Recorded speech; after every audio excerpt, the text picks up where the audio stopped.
Bonjour à tous, c'est Jean-Luc Haut sur sa chaîne YouTube. Aujourd'hui, nous allons parler de l'orgue romantique. C'est à l'église abbatiale de Saint-Denis en France qu'était né vers 1140 le grand portail gothique tel que les maîtres d'œuvre en reproduiront le modèle dans nombre de nos cathédrales au XIIe, XIIIe et XIVe siècle.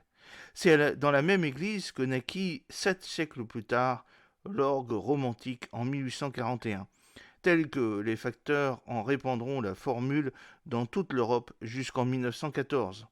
Le portail du XIIe siècle était une œuvre anonyme. L'orgue du XIXe est sorti des mains d'Aristide Cavaillé-Coll. Il marque une révolution dans l'art de la facture d'orgue. Si vous interrogez cela, historiens, musicologues, critiques musicaux, ecclésiastiques, organistes qui eurent pour mission vers 1820-1840 d'éclairer les artistes sur l'instrument religieux par excellence, vous apprendrez, non sans étonnement, que les orgues dites anciennes, celles qui remontaient avant la Révolution, à une date totalement ignorée du public, étaient poussives et souvent injouables. Les gravures manquaient de largeur et de longueur, ce qui n'était pas sans causer des altérations.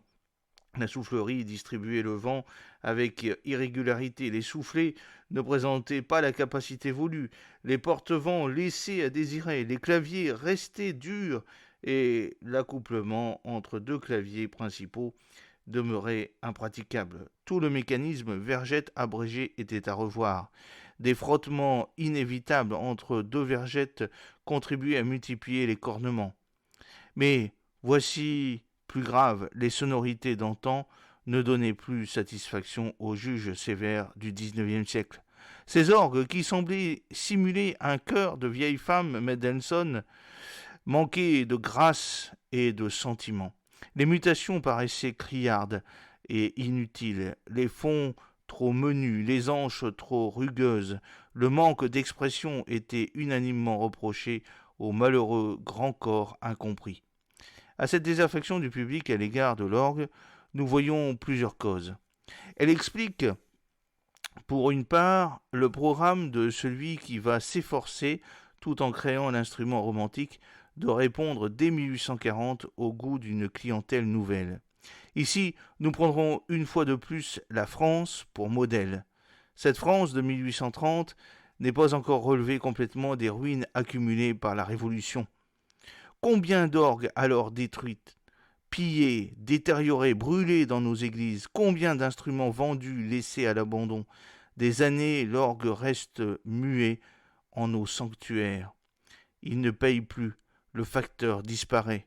François-Henri Clicquot est mort en 1790. Personne pour le continuer. La France, 50 ans durant, ne connaît que des facteurs de deuxième ordre, d'Aléry. Comment ceux-ci pourraient-ils entretenir les beaux instruments qui subsistent témoins d'un illustre passé?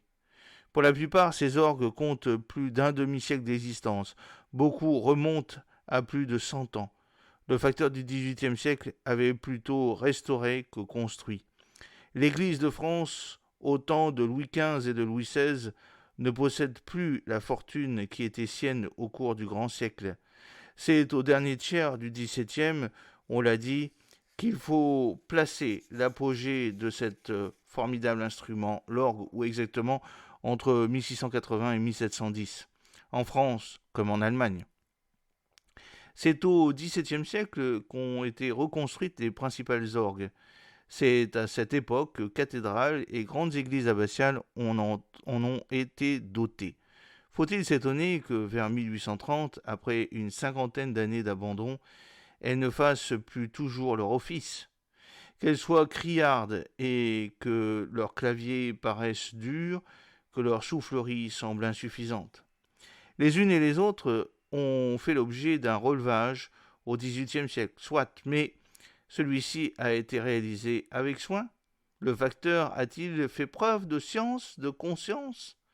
En Europe, la facture d'orgue atteint son point culminant vers 1720-1740. Un art qui ne progresse plus n'est-il pas voué à la ruine? Si l'orgue paraît vétuste vers 1830, N'est-ce pas qu'il passe de mode depuis 100 ans? À l'orgue, Couperin et Grigny n'ont-ils pas tout dit en France vers 1700? Bach en Allemagne vers 1730? Pourquoi n'ont-ils pas fait école? Rameau, qui fut organiste toute sa vie, n'écrit pas une page pour son instrument. Bach possède-t-il un disciple qui puisse être tenu pour son continuateur? Si les organistes eux-mêmes se désintéressent de leur instrument à la fin du XVIIIe siècle, faut-il en vouloir à ceux du début du XIXe de ne l'avoir point compris?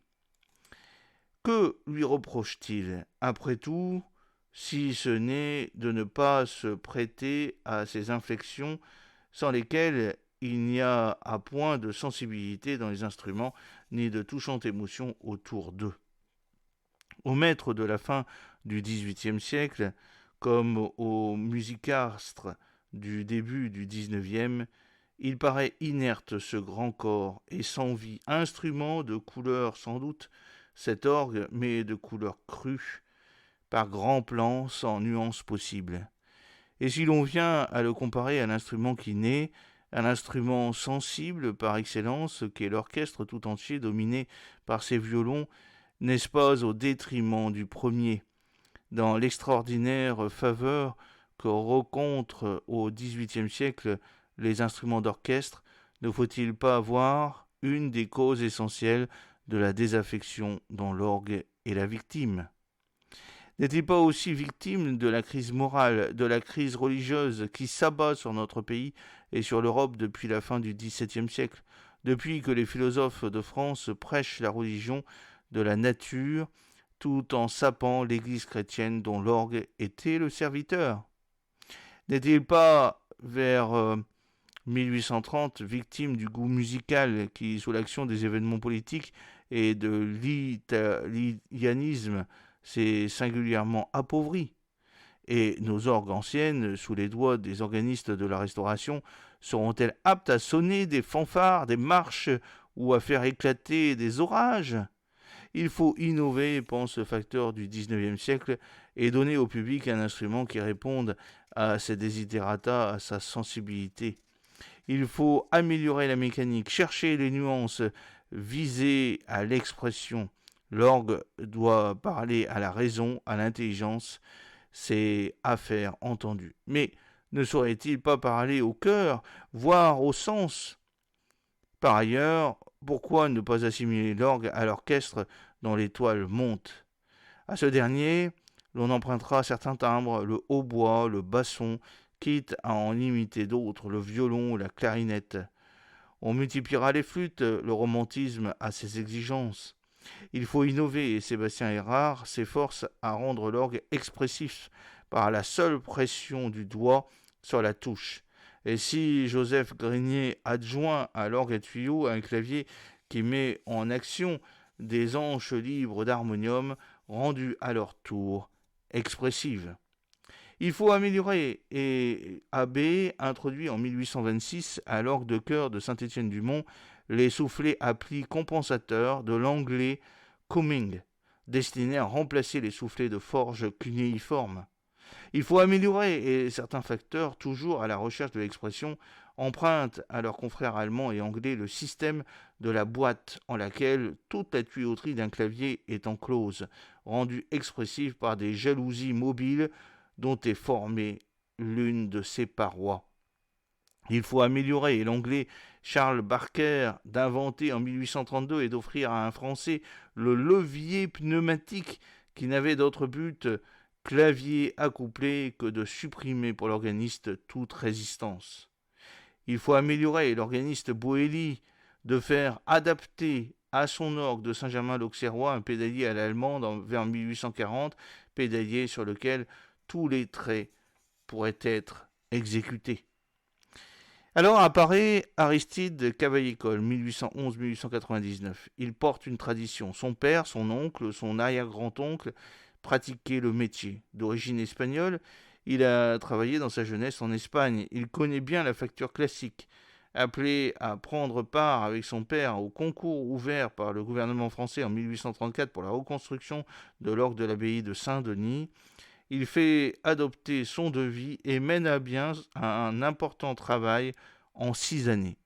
L'orgue est inauguré en 1841, premier d'une série qui devait en comprendre près de 500, érigés tant en France qu'en Belgique, en Hollande, en Russie et en Angleterre. Et oui, ces orgues qui font la réputation de la France se sont décimés dans toute l'Europe. Le facteur ayant décidé jeune d'effectuer un voyage à l'étranger, en Allemagne notamment, pour s'initier aux méthodes de ses collègues et, si besoin, était profiter de leur découverte. Guidés par des maîtres, les Menz, Widor, qui se faisaient à l'origine les représentants, les défenseurs d'une musique symphonique nouvelle, Cavaillé-Coll donnait naissance à l'orgue romantique dont la carrière allait remplir 3/4 de siècle. Le facteur a pour souci d'abord de doter l'orgue de poumons suffisants et de lui assurer une excellente alimentation en air. Sans doute la soufflerie des orgues du XVIIe et XVIIIe siècle n'offre-t-elle pas toutes les garanties. Il faut refaire et agrandir les soufflets primaires, donner au porte-vent central un diamètre normal. L'orgue a besoin de vent. Or, le débit des sommiers reste variable.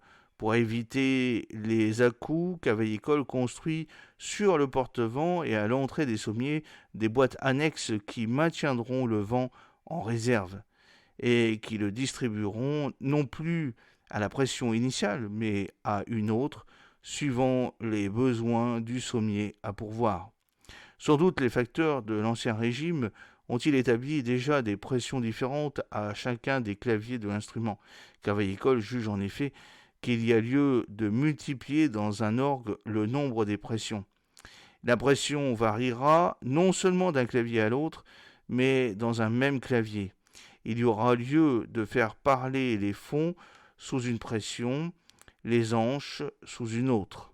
On ira plus loin encore, la pression ne sera plus la même pour les dessus et les basses d'un même jeu. Les dessus, dont les anciens avaient multiplié les tuyaux pour une même note, ne se contentent de peu de vent, mais à forte pression. Les basses, au contraire, exigent beaucoup de vent, mais à faible pression. Ainsi, un certain équilibre est-il recherché et obtenu entre les basses et les dessus d'un même registre, par là rendu homogène entre jeux d'un même clavier, entre claviers d'un même orgue. Avantage qui n'allait pas sans quelques inconvénients, dont le plus grave fut sans doute le caractère violent, poussé, donné à certains orgues. On demandait aux tuyaux plus qu'ils ne pouvaient en donner. Trop doux, pensa Cavaillé-Coll, certains principaux, certains prestants, trop légers, leur poids, trop menus, leur taille, trop féminines, certaines hanches, trop fines, ces mutations, dont on n'apercevait plus la raison d'être. Cavaillé-Coll transforme le matériel sonore. Les fonds demeurent, mais solidement encadrés par des diapasons, des gambes, des saillies sonores, imitant les instruments à cordes de l'orchestre, des flûtes d'un type nouveau en France, flûtes octaviantes ou harmoniques d'origine allemande. Cet ensemble de jeux de 8 pieds constitue comme un épais matelas destiné dans le tutti à supporter le grand chœur des anges. Les mutations disparaissent des instruments moyens de 2 ou 3 claviers, nasard, tierce, larigot, cymbales, fournitures ont fait leur temps. Certains pleins jeux seuls subsistent au clavier principal, fourniture de 4 à 7 rangs, progressifs, souvent graves, les harmoniques donnant parfois des résultantes de 16 pieds. La gamme des mutations qui assurait jusqu'alors à tout orgue sa particularité et sa saveur n'a droit de citer que dans un grand ensemble de 4 à 5 claviers comme Cavaillé-Coll en construit à Notre-Dame ou Saint-Sulpice à Paris, à Saint-Cerdin à Toulouse, Sainte-Croix d'Orléans, Saint-Ouen de Rouen, Saint-Étienne de Caen, Sheffield, Amsterdam. Encore dans ces derniers orgues, partie des mutations n'ont pas échappé à l'oubli. Les pleins jeux disparus qui constituaient l'essentiel de la masse sonore, l'orgue perdait son caractère intrinsèque, son esthétique ne pouvait en subir qu'une totale transformation. Les jeux d'anches subsistent sans doute, mais connaîtront déjà la malheureuse emprise de la série. Des batteries de trompettes, clairons et bombardes 8, 4, 16, des batteries de bassons 8 et 4 envahissent récit ou grand orgue. Le hautbois prend un nouvel essor, complété dans les tessitures graves par le basson. Le chromorne si caractéristique laisse la place à la clarinette. Des jeux à hanches libres apparaissent tels que le cor anglais, le faune. La voix humaine quitte le grand orgue pour émigrer au récit expressif, où elle chante avec une sensibilité renouvelée. Sur le terrain de l'émotion facile, elle rencontre ici la voix céleste aux effets mystiques. Tous les cavaliers-écoles se ressemblent quelque peu. Ce n'est pas là leur moindre défaut. L'orgue hier était un être qui jouissait d'une personnalité certaine.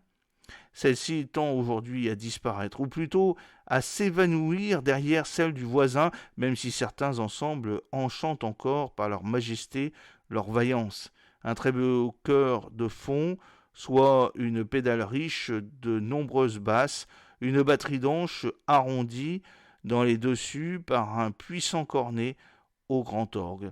Un récit expressif d'une douzaine de jeux où 3 flûtes harmoniques 8-4-2 voisinent avec une gambe, une voix céleste, un hautbois et une trompette, et où l'on cherchait en vain les rangées d'un cornet décomposé. Voilà qui répond aux besoins du temps, à une esthétique qui se situe entre Mendelssohn et Guilmant, fort heureusement relevée par César Franck pour la qualité des idées musicales, ainsi qu'on le dira plus loin. Le grand mérite du facteur romantique n'est-il pas d'avoir rendu plus maniable un instrument jusqu'alors difficile à jouer? Toute la mécanique est améliorée par lui, le système de traction allégé par l'introduction du levier pneumatique. L'étendue des claviers est portée à 54, 56, parfois 60 et une touche. Dans un même sommier, il parvient à isoler 2 laits, et chacun reçoit l'air à des pressions différentes. Voici qui va permettre à l'organisme de préparer à l'avance certains jeux, les anches, et de les faire parler quand il le souhaite, par un simple abaissement d'une pédale, une combinaison primitive qui rendra les plus grands services. Par une pédale également, dite tirasse, Cavaillé-Coll invite l'interprète à accoupler entre les claviers ou à accoupler le pédalier à l'un ou l'autre des manuels. Il dispose à la console les claviers dans un ordre nouveau. Le grand orgue prend sa place en bas de l'échelle, immédiatement suivi du positif du récit. Il isole dans les grands instruments les anches les plus puissantes sur un clavier dit de bombarde. En 1875, il construit pour la première fois un deuxième clavier expressif, le positif, à l'orgue du Palais de l'Industrie d'Amsterdam. Heureuse pratique dans les instruments modernes, mais qui n'est pas à conseiller pour la restauration des orgues d'église anciennes, où le positif forme un buffet séparé sur le devant de la tribune, buffet que Cavaillé-Coll a trop souvent tendance à vider de sa tuyauterie, quitte à la reporter dans le grand corps sous le récit. S'il est un clavier auquel l'artiste donne tous ses soins, c'est ce dernier. Il le développe comme à plaisir dans les différents grands instruments. Ce faisant, le créateur de ces puissants récits modernes, source de multiples effets, en lesquels ronfle une triple batterie d'anches qui semble diriger le flux et le reflux des autres claviers. Une nouvelle transformation apportée alors par le facteur romantique en France à un Cavaillé ou un Doblen, un Surrey, un Scholz ou un Merklin en Angleterre, un Willis, et la console séparée, le meuble indépendant placé devant le buffet. Ce n'est plus cette fois-ci la structure interne de l'instrument qui commande et explique l'agencement d'une console dont l'exécutant doit se contenter. C'est une console conçue et disposée pour faciliter le jeu de l'interprète. Les registres ont été groupés autour des claviers sur des gradins en amphithéâtre. La boîte expressive du récit n'obéit plus à la primitive pédale à cuillère et à ressort à contrepoids ou à cran d'arrêt, mais à une bascule rectangulaire située au centre ou à droite de la console. Enfin, dans le dessin d'introduire instamment toute une série de jeux qui ont été préparés au préalable, Cavaillé École a doté certains de ses consoles du tirage de registres pneumatiques qui lui permet d'adapter à ses orgues un tirage à double effet. Son principe est fort simple. Le registre est tiré ou préparé, il ne parle pas. Pour qu'il entre en scène, il faut actionner une manette à ressort propre à chacun des claviers. Cavaillé École n'a construit que des orgues à transmission mécanique. Il semble n'avoir pas affectionné le système tubulaire, ni aperçu toutes les combinaisons qu'allait permettre la transmission électrique. Doblen et Calinet, Abbé, Puget, Merklin, Gutschenzieder ont multiplié en France les orgues romantiques de type tubulaire. Les facteurs allemands, Walker, Sauer, Steinmeier et anglais, Willis, Hill, ont également fait choix de ce système de traction. C'est aux États-Unis et au Canada qu'ont été construits les premiers instruments électriques, ici et là. Pourtant, c'est toujours la composition type de l'orgue Cavaillé-École qui semble avoir été prise pour modèle dans la deuxième moitié du XIXe siècle. Les Allemands, pourtant, ont multiplié les gambes et les fonds. Les Anglais multiplié les diapasons, les jeux de solo. Les Hollandais sont restés fidèles aux jeux de mutation. L'orgue romantique de la Suisse doit à l'Allemagne autant qu'à la France. Mais un peu partout, l'orgue de type tubulaire à l'attaque si molle et si peu précise tend à disparaître. J'espère que cette petite vidéo vous a plu. N'oubliez pas de cliquer sur le pouce pour la promouvoir, de vous abonner si ce n'est pas encore fait. Je parlerai dans la prochaine vidéo de l'orgue néoclassique. Fidèlement, Jean-Luc Haut.